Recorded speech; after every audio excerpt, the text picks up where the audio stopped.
the Strongs were supposed to also. See, that's where Grandpa Strong, my father was born there at Fallbrook. Weren't they born? Somewhere in that Fallbrook area. Weren't they born, Alvie, right where that old chimney is there on that 7 highway? Not from what Dad told me.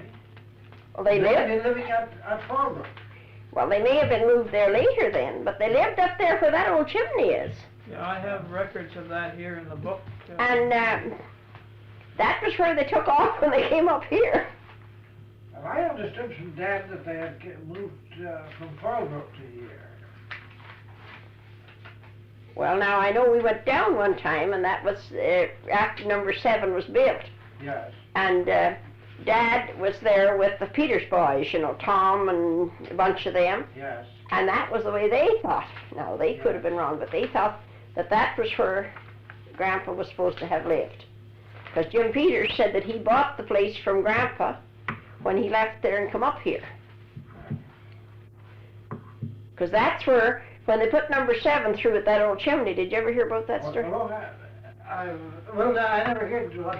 Well, Jim Peters, you know, he wanted a cattle pass overhead or underneath because he had a blind boy. He had to go back there to get the cattle. Robbie was blind, you know. He had to go back and get the cattle.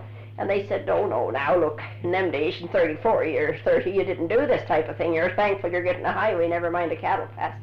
So he said, well, that'll be just fine, boys. He said, we'll just settle it the way we used to do it in the bygone days. And he went home and got the shotgun. He held the darn job up for 3 days.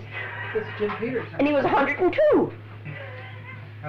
Yeah, he just held her up for 2 days. He wanted a cattle pass. Free Robbie had to get the cattle. You see, he was blind, but he could travel and get the cows. He followed the bell, and he knew where they were, and he could go in. They say he could put a hand on any beast and just tell you what they were. Yeah. And he was a great trapper. Yes. He used to trap at night, didn't matter. He trapped at night, sure. Yeah. Was he blind all his life? No. An accident? He was, at 4-year-old, he took sick, and they took him into, somebody said he's got worms, of course, whatever cure for everything. They took him into Perth to a doctor, and he gave him medicine. It was too strong. In a matter of hours, he went blind. Something wrong with the medicine, put him blind. But he could read Braille. He'd barely been to the,